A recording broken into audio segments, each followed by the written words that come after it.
All right. So the mic is working. Wonderful. The stage is full. We are back. So welcome to the next session on our Visionary Tuesday on microplastics ways out of the crisis. As you have heard already in the last session, or if you are just interested in plastics, you have heard it probably in the first 10 minutes of looking at plastics relevant topics. Microplastics is one issue that is really of crucial importance and also of big concern to many. That is because there is so many varied sources of microplastics. So coming from either waste, which is incorrectly disposed, which breaks down, products where you have abrasion, Mr. Braun just mentioned before, tires, shoe soles, or also fiber, which sheds particles away during washing. These are other sources. And of course, then there are products which contain microplastics as such. Has already been addressed, especially in Europe, on a regulatory side, but these still exist, and sometimes these don't necessarily all make sense. So when we talk about glitter or some children's toys with for example, I know a lawnmower which contains little pieces of green plastic because they are supposed to symbolize the lawn which has been mowed. Yeah, well, I think this is something we can probably live without. Due to the omnipresence of microplastics in many environments, be it in the seas, be it on soil, be it also in air, there is a huge societal concern. There is also concern about among scientists about the consequences.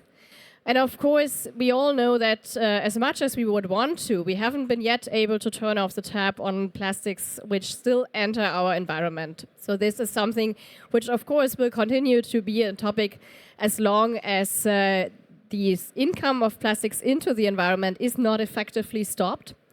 And we are really pleased to discuss this issue this morning with a great panel consisting of real experts from science, industry, authorities, and which already started discussing. So I think I needed to pull them away from the table and the discussion, and you're just going on. I knew it. So I really look forward to a vivid panel this morning. All right, so with me on the stage today is starting from the first person, Mr. Stephan Rau. Stephan, you are the Technical Director of the German Manufacturers Association, WDK. You have been filling this role for 12 years, so you really have a background on the topic, and also before you worked in the tire industry and the rubber industry. You are an engineer by training. You studied in Karlsruhe and in France. And you will give us a perspective today of the tire and rubber industry and how solutions might look like and what the industry is doing about the future of tires. Stephan, great to have you. Please give a warm welcome to Stephan. And maybe you want to take the seat over here. Yeah, exactly. Wonderful. Then we have Dr. Alexander Roloff. He's the head of product analytics at the German Federal Institute for Risk Assessment. A chemist by training with research experience in Berlin and in San Diego. And you are now leading national and European projects on micro and nanoplastics, focusing really also on their role as carriers for harmful substances and in generally looking at, okay, what is the risk associated with plastics for humans, for organisms, and really fantastic to have your expertise here on the stage today. Thank you for joining us, Alexander.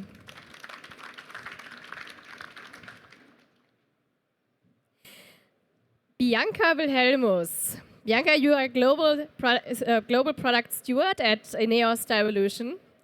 You have nearly 30 years of experience in the chemical industry in both inorganic and polymer chemistry. And you have been looking at sustainability and recycling issues. That's what you're focusing on in your role at the moment at INEOS Styrolution. You also have additional degrees in business and economics. And we really look forward to having you here on the stage with us this morning. Thank you, Bianca.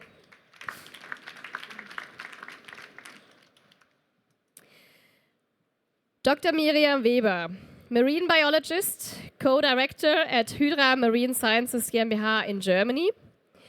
You have, there you are. You have an academic training from, and I was really impressed to read the list of stations you had in your academic career: US, Australia, Germany, including a PhD from the Max Planck Institute in Marine Microbiology. You have been working for over 18 years on questions related to biodegradation, the impact of biodegradation in different environments, and you have also been involved in standardization work, actively contributing to standards which are evolving, which is a topic we will be discussing today. And so it's a great pleasure to have you on the stage with us this morning. So thank you, Bianca. Miriam, apologies. And last but not at all least, Dr. Ulrike Braun from the Federal Environmental Agency. Ms. Braun is also a researcher and now in the role of heading the Department on Wastewater Analytics and Monitoring. I tried to translate into English, hope that's reasonably correct. So besides having worked for many years as a researcher on many microplastics-related topics, you are now focusing on how can we monitor and how can we measure microplastics, but also other pollutants in water. How can the methods be designed and to be practical and pragmatic and applicable? And how do we establish and standardize the analytical methodologies which we need? You have studied in Frankfurt and have a PhD from the University of Berlin. And you have been working also as a BAM, so the German Bundesanstalt für Materialforschung und Prüfung, Federal Institute for Material Research and Testing. Thank you very much. So all of you, I guess you can tell it's time that K comes to an end at some point. So thank you very much, Ulrike, for joining us this morning. Again, it's a pleasure. And warm welcome to our last member of the panel this morning. Thank you.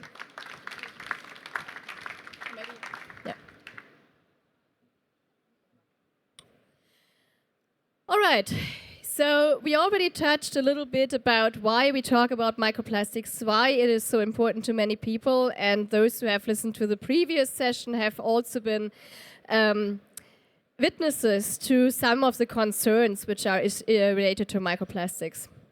Alexander, I would like to start with you. Coming from the Institute for Risk Assessment, the Federal Institute for Risk Assessment, you are of course looking at the question, okay, how relevant and what are the implications associated with microplastics.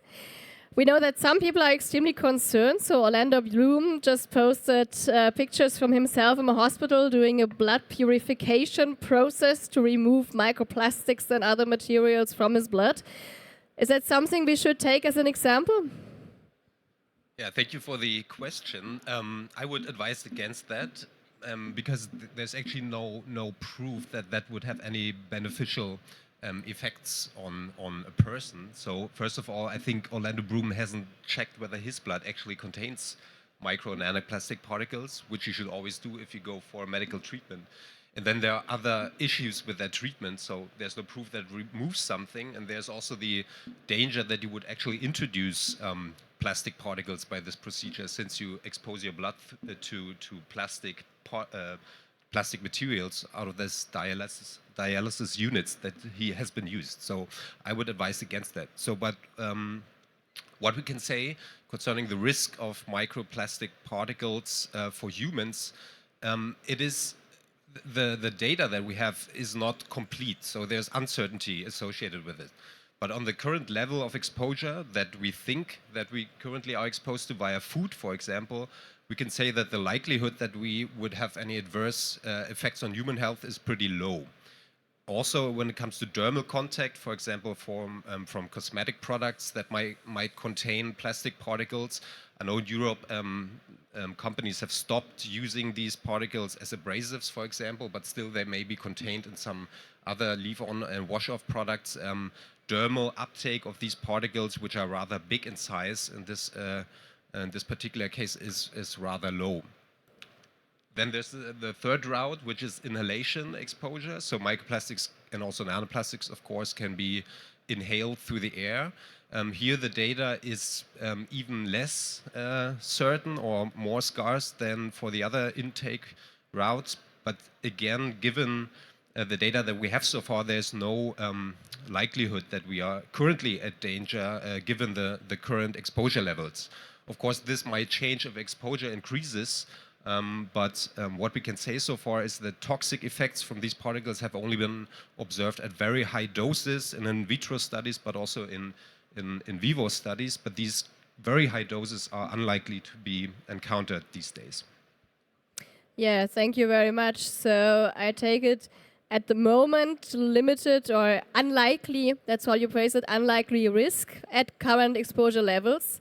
But nonetheless, of course, we don't want to reach the levels which become a problem. So definitely still a case to prevent further microplastics emission in the environment where possible, and to see how we can manage those that we may not be able to avoid for whatever reasons. You also mentioned this topic of levels that we assume to have, and that always links it to the questionnaire, how can you measure it? You also refer to, okay, it's important to measure how much you have at all in the blood. And that would actually bring me to you, Ms. Braun, Ulrike, because you have been working on analytics and standards for microplastic for many years. How well can we actually measure microplastics? So we are measuring microplastics in a very intensive way since maybe 10 years. Mm-hmm. So 10 years ago, more or less, it becomes a hot topic, and a lot of projects were started related to the analysis of or analytics of microplastics. But the analysis of microplastic consists more or less on 3 steps. It's related to the sampling. So what is the sampling strategy? How to sample representative microplastics in a matrix. The second part is about the sample pre-treatment, and the third step is the detection.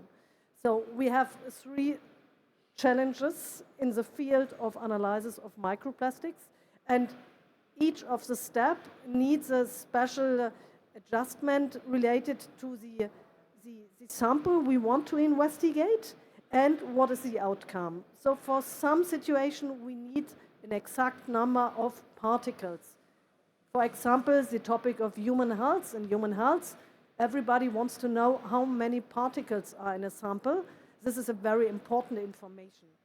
But related to monitoring, it's much more better to use mass fractions, because it's more easy to handle, to analyze, to say in this matrix we have a value of 5 milligrams per liter, instead to say we have 100 of very small particles and 6 of very large particles and some of in between.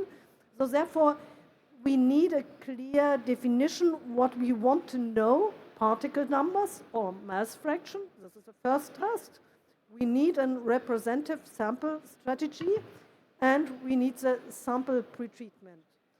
So if we have a water matrix, it's very easy to filtrate the water, especially if it's drinking water, and we have on the filter the particles left. But what happens if we have wastewater, or if we have a soil? Then we have a very complex reduction of the matrix, and each step of the reduction of the matrix is a step for contamination with particles, which we have anywhere else, or we lose particles. So in the end, we are on a good way in the detection of microplastic particles in drinking waters, because it's a very easy matrix. We have even a standard available for this situation, but for nothing else. All right. So this is the first summary. Yeah. All right, thank you. Thank you very much. And Miriam, I saw that you were already nodding and you looked like you wanted to react. Do you want to add on this? You don't have to, but is there any addition you want to make from your side at this point in time? Thank you for letting me comment here. I'm a marine microbiologist coming from the field work, meanwhile also working in soil, looking at contamination there and thinking about solutions, how to reduce this pollution of persistent plastics we are currently facing, and I imagine how difficult it is from an analytical point of view to reduce all the organics and not bring new microplastic in by our clothes or the filter system in the unit. And I understand that it's not an easy task, but that's what we are here for, to support you with solutions, I guess. Yeah, and actually thinking, when you talk about marine water, I mean, when I just think of it, just looking at it, swimming in the sea, yeah, and you see all these particles in there and the sand and whatever, and how do you distinguish between all that and then the microplastics? So I guess that's exactly what Ulrike just mentioned. And for measures and policy is extremely important, also for your work, that the data are clear. Yeah, absolutely, absolutely. If I just may add on to this, because you mentioned that it's difficult to actually detect these particles in soil or sludge or other difficult matrices. The same is, of course, true for food or human tissue. And contamination is, of course, one issue which can be handled if you would have like control conditions and really be careful that you don't use any plastic material that could actually end up in your sample, then contaminating it after you actually have taken the sample. But the other issue is that some of these also mass-based methods like pyrolysis, GCMS, are also prone to interferences by biological molecules. For example, fatty acids and so on could give similar or identical fragments in these analyses, like polyethylene, for example. Of course, one can handle this too in taking specific mass fragments that are not formed by these shorter fatty acid hydrocarbon chains, but there has to be taken care that this is really done the right way and also reported the right way. I think also some issues that we have in risk assessment is that many of these methods, many of these works published in the literature don't really expose all these details to which would make it possible to judge whether this is really polyethylene being detected there or rather an artifact from fatty acids. It's like these plastics are polyethylene, for example, is found in fatty tissues like the brain or also plaques in arteries and so on. And these are all tissues that might also have a lot of possibility for interferences. I just want to add to this, we have the same difficulty like in the environmental compartment. All right, so you're saying that actually it's often hard to really judge from the scientific work that is being published to really differentiate. Is a problem, for example, when we report about tissue presence of microplastics, is this microplastics or is it something else? And that at the moment, this is really something that still needs to be sorted. Yeah, I think that's a great part because we also really want to discuss about where science can improve and or what questions need to be answered in science and what methods can be developed. But I would also like to draw in the other two participants on the panel this morning. So, Stephan, you are you're working in the tire industry, and in this regard, tires are often seen, and they are a source of microplastics because when you brake, you have some abrasion, and then you have microplastics. Now, tell me, why is that such a big problem? Wouldn't it be something that could be addressed easily, and if not, what are the steps that you're taking at the moment to address tire abrasion? Well, yes and no, it could be addressed easily, but the problem is as soon as you want to have adhesion or you want to have propulsion or you want to change a direction, taking a car, taking a tire, be that braking, be that accelerating, be that cornering, you abrade. So that's inherent to a tire. You cannot change that. You will always have abrasion on a tire. The question is how much and what are the influencing factors on the amount of abrasion that is emitted by a tire. So in the first place, of course, the product itself, and that's something where we have been working with the political stakeholders. You probably all know that we have a new Euro 7 law on vehicle emission, and the Euro 7 for the first time integrates also non-exhaust emissions. That means emissions from brakes and also emissions from tire.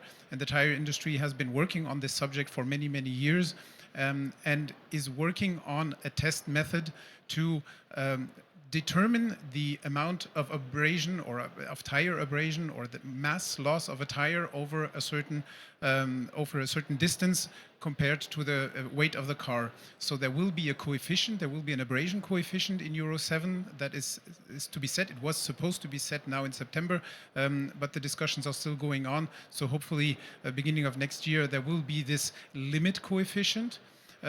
And this is what the tire industry does. So anybody who will abrade more than this limit will not be allowed on the market, on the European market as a tire producer, or the product will not be allowed on the market. But that's only one part. We have to look at it holistically. A car is not only a tire; it's a vehicle. It's a mass of a vehicle. It's the streets you drive your car on, and it's also the driver of the car.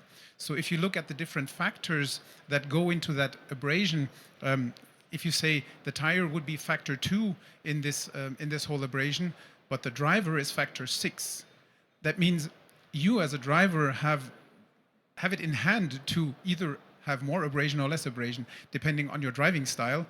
If it's 0 and 1, so a full throttle or full braking, and loving corners like Formula 1 drivers, well, that will not be beneficial to tire abrasion. So, and also the road itself, so the curviness, the topography. Do you live in the mountains? Is it a hillside? Is there a lot of back and forth? Are you running on country roads? Are you running on highways? So all of this are influencing factors. So if we look at tire abrasion, we have to look at it holistically, and we have.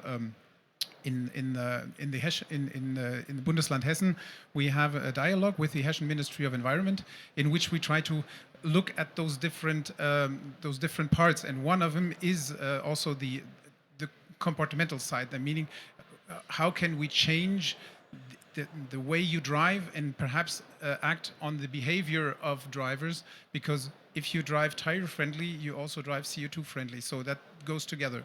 So there are ways to do that. The industry does its share and has been researching on this for more than 20 years. So the topic is not new to us.